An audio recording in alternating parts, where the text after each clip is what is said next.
Banyak yang mengira bahwa ini adalah suatu hal yang mustahil, tapi sebenarnya semua undang-undang asal produknya itu adalah produk pemerintah, maka itu jadi.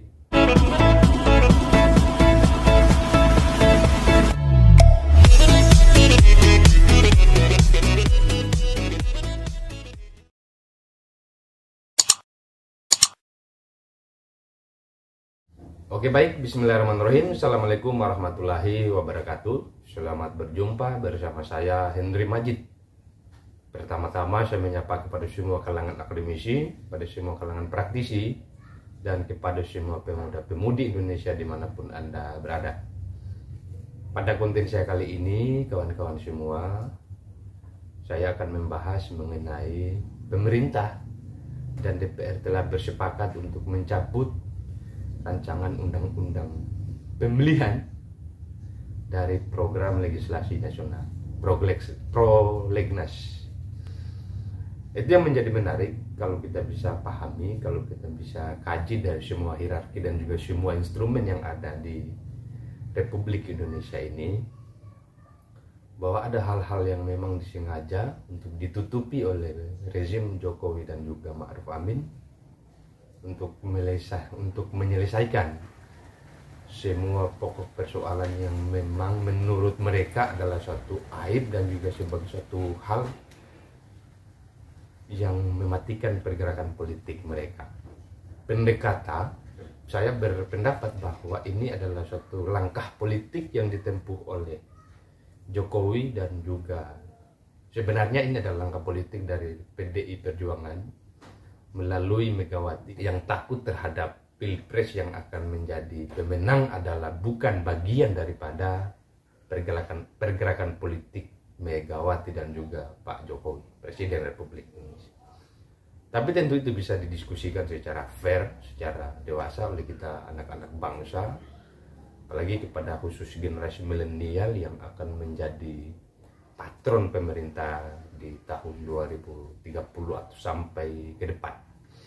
Di muka tadi saya sudah menyampaikan bahwa rancangan undang-undang pemilu telah dicabut. Itu dicabut dalam arti dia dicabut dari program legislasi nasional. Yang itu berarti bahwa Undang-Undang Nomor 10 Tahun 2016 telah resmi ditetapkan sebagai undang-undang yang akan mengatur jalannya pemilu pada tahun 2024 melalui Menteri Hukum dan HAM Yasona Lauli telah mengesahkan di tanggal 9 itu bahwa menjadi rekomendasi bahwa rancangan undang-undang pemilu telah dikesampingkan untuk dibahas dalam prolegnas. Dengan adanya pencabutan ini, kawan-kawan semua, tentunya pencabutan yang dilakukan oleh pemerintah dan juga DPR terhadap rancangan undang-undang pemilu, maka berarti tidak ada pilkada di tahun 2022 dan 2023, sebab akan dilaksanakan serentak di tahun 2024. Maka pada pemilihan kepala daerah di tahun 2020, konon katanya, dan itu sebenarnya bersumber daripada data pemilu yang ada di Undang-Undang Nomor 10 Tahun 2016 itu terkait dengan tugas dan wewenang yang akan dibebankan kepada bupati terpilih dan juga gubernur terpilih kemarin itu hanya berjalan sepanjang 2 tahun saja. Artinya mengelola anggaran negara baik bupati dan juga gubernur itu hanya 2 tahun. Tapi kepada bupati terpilih dan juga gubernur terpilih tidak perlu risau, tidak perlu untuk bertanya-tanya kenapa demikian, kenapa hal itu bisa terjadi. Selain itu, kawan-kawan semua, selain daripada grand design yang telah dilaksanakan, yang telah dilakukan oleh pemerintah pusat, dalam hal ini Partai Demokrasi Indonesia Perjuangan PDIP di bawah naungan Megawati yang terhormat, ini adalah satu langkah politik untuk membumi hanguskan. Ada 3 sebenarnya yang akan dibumi hanguskan, yang itu menjadi perbincangan dalam bursa politik yang akan menjadi calon presiden dan juga wakil presiden. Pertama adalah Anies Baswedan yang sekarang menjabat sebagai gubernur DKI Jakarta yang akan habis masa jabatannya di tahun 2022 ini. Yang kedua adalah Ridwan Kamil. Beliau adalah juga sebagai kepala daerah yang ada di Jawa Barat, dan ada Ganjar yang adalah kepala daerah dari Jawa Timur. Yang konon kabarnya mereka adalah sebagai salah satu figur yang masuk dalam bursa Pilpres. Sekarang saya mau membedah dari sisi-sisi Anas, yang tentunya ini adalah sebagai langkah politik daripada Jokowi dan juga Megawati dan semua kroninya untuk menghabisi karir politik daripada Anies Baswedan. Yang pertama, bahwa tadi sudah saya sampaikan bahwa di tahun 2022 berakhir masa jabatan dari Anies Baswedan. Jadi Anies Baswedan itu sepanjang 2022 sampai 2024, terhitung 2 tahun, akan habis momentum politiknya di DKI Jakarta, bahkan di Republik Indonesia. Yang kedua, Ridwan Kamil itu adalah sebagai tokoh yang ada di Jawa Timur, yang sebagai kepala daerah yang ada di Jawa Barat, yang juga akan habis masa jabatannya di tahun 2023 sama dengan Ganjar Pranowo. Yang itu akan juga kehabisan masa jabatan di tahun 2023.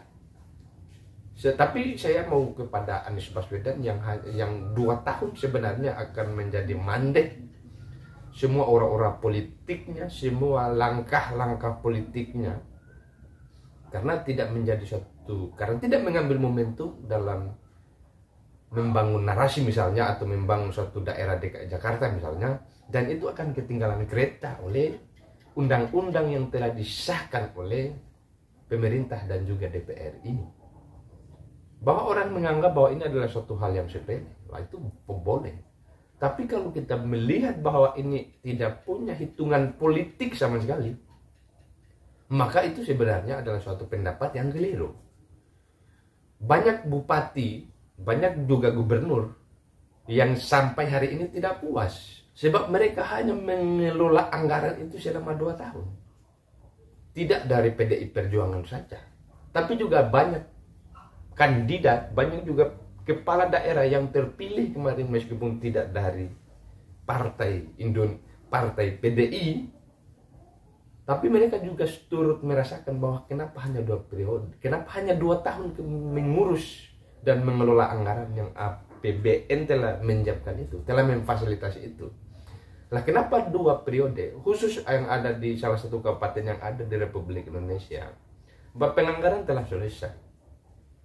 Bupati yang kalah hari ini, yang petahana yang tidak berhasil melanjutkan 2 periodenya, telah menyelesaikan semua program APBN tahun 2021. Lah artinya bahwa bupati terpilih dan juga gubernur terpilih yang hari ini itu hanya mengelola anggaran tahun 2022 dan 2023. 2024 itu harus berhadapan dengan pilkada. Tapi berbahagialah untuk orang yang merupakan kader PDIP yang direkomendasikan oleh PDIP di tahun 2020 kemarin dan terpilih sebagai bupati, karena itu adalah langkah politik Anda untuk menjadi bupati dan juga gubernur 2 periode. Pasti itu barang. Sebab bahwa ini tidak ada satupun orang yang menyangka bahwa pemilihan serentak akan dilaksanakan 2024. Dan sebelumnya banyak fraksi yang ada di DPR yang tidak sepemahaman, yang tidak sepakat dengan pemerintah yang telah menjadi suatu undang-undang. Pada akhirnya banyak yang bertanya-tanya. Sekarang yang masih saja tetap konsisten, tetap komitmen terhadap pilkada serentak semestinya dilaksanakan di tahun 2022 dan juga 2023, itu hanyalah Partai Keadilan Sosial dan Partai Demokrat. Yang hari ini juga kita melihat Demokrat telah mengalami kisruh yang luar biasa besar. ada konferensi luar biasa, ada pengkudetaan yang secara terang-terangan dilakukan oleh oknum yang bertanggung jawab sebenarnya, oknum yang sangat bertanggung jawab, laki-laki dan juga sebagai petarung. Nah, itu penilaian saya terhadap kisruh yang menjadi ada dalam Partai Demokrat. Tapi itu bukan suatu persoalan, itu bukan suatu hal yang khusus akan kita bahas pada konten ini. Jadi seperti apa yang saya telah sampaikan dari muka tadi, dari awal, bahwa Undang-Undang Nomor 10 Tahun 2016 telah resmi ditetapkan sebagai kiblat kita, sebagai arah mata angin kita untuk menjadi suatu pengatur, suatu nomenklatur yang akan mengawal jalannya pemilu dan juga pilkada di tahun 2024. Selain daripada mematikan karir politik daripada lawan-lawan politik yang berani maju ke pilpres, ini juga adalah suatu kesempatan untuk presiden untuk memuluskan suatu kekuasaan politiknya, status quo-nya. Yang kedua, hari ini kawan-kawan semua, kalau kita bisa jeli, tentu kesepakatan yang telah dicabut oleh pemerintah dan juga DPR itu bukan by design. Ini adalah by keputusan, by kesepakatan saja. Hari ini setelah Undang-Undang 10 2016 itu telah selesai, maka pemerintah telah bersiaga lagi untuk membahas tentang calon presiden yang boleh 3 periode. Dalam hal ini, Jokowi telah akan menjadi presiden, akan mencalonkan diri lagi sebagai calon presiden, dan meskipun telah selesai 2 periode.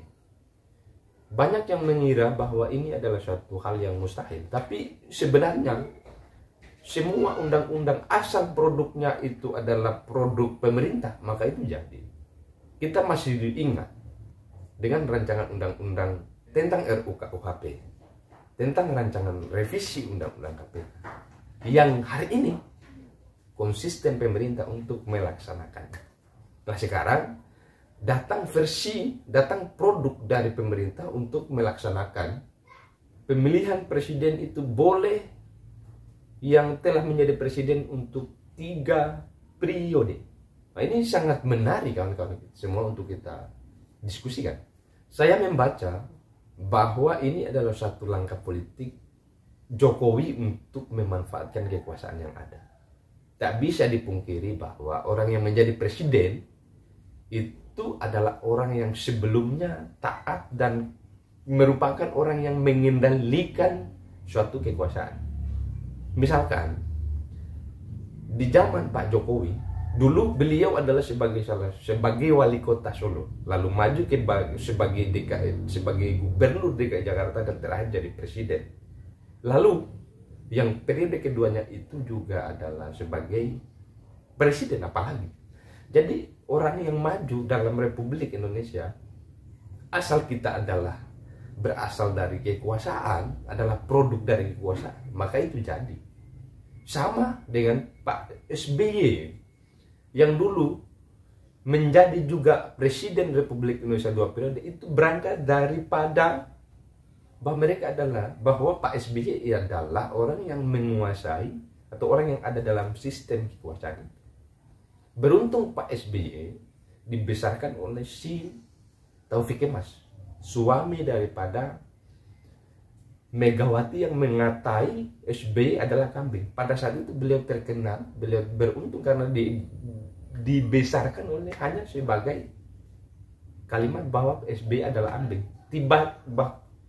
Bahwa SBY adalah kambing. Tiba-tiba beliau terkenal dan maju. Nah, inilah yang disadari oleh Jokowi dan juga Megawati, bahwa bagaimanapun caranya Anies Baswedan, Ridwan Kamil, Ganjar Pranowo, dan siapapun yang hari ini adalah sebagai orang yang menduduki kekuasaan itu tak boleh maju. Sebab itu adalah momentum besar. Semua presiden yang terpilih, yang saya baca, yang saya lihat, yang saya saksikan sepanjang tahun 2007 sampai dengan hari ini, itu adalah produk kekuasaan. Saya ulangi bahwa Pak Jokowi dimulai dari wali kota Solo, lalu DKI, lalu gubernur DKI Jakarta, lalu presiden, lalu periode kedua, itu adalah bagian dari produk kekuasaan. Nah, sekarang pola itu coba dimainkan oleh Anies Baswedan, oleh tiga yang telah saya sebutkan tadi, oleh Ridwan Kamil dan juga Ganjar. Dan itu dibaca dan itu langsung diselesaikan satu kali dengan mengeluarkan, dengan mengesahkan Undang-Undang 10 2016 terkait pilkada serentak di tahun 2024. Itu fair. Itu adalah kajian yang bagi saya adalah sebagai suatu hal yang rasional. Bahwa Jokowi dan orang-orang yang di belakang Jokowi telah membaca bahwa kalau Anies Baswedan, ini saya lebih fokus kepada Anies Baswedan, sebab dia dalam statistik yang telah disampaikan oleh senior-senior yang telah merilis surveinya, bahwa Anies Baswedan adalah orang yang nomor 1 Republik Indonesia yang bisa melawan kekuatan Pak Jokowi, apapun kekuatan. Tentu bukan Puan Maharani, sebab beliau masih muda. Jadi itu yang dibaca kawan-kawan semua oleh Pak Jokowi, bahwa harus diselesaikan. Kalau pilkada 2022 tentu Anies Baswedan akan maju. Pasti. Tentu akan maju dan menang, dan masih punya momentum, masih punya kendaraan politik yang bisa dijual untuk membawa masyarakat untuk bisa percaya terhadap Anies Baswedan. Tetapi kalau itu selesai, jadi 2 tahun lamanya loh Anies Baswedan mangkrak dari pada kekuasaan yang telah dicetuskan. Sehingga memang ini adalah suatu momentum, dan 2024 itu momentum Anies Baswedan itu habis diselesaikan oleh orang-orang yang tidak sepakat bahwa Anies Baswedan akan menjadi presiden.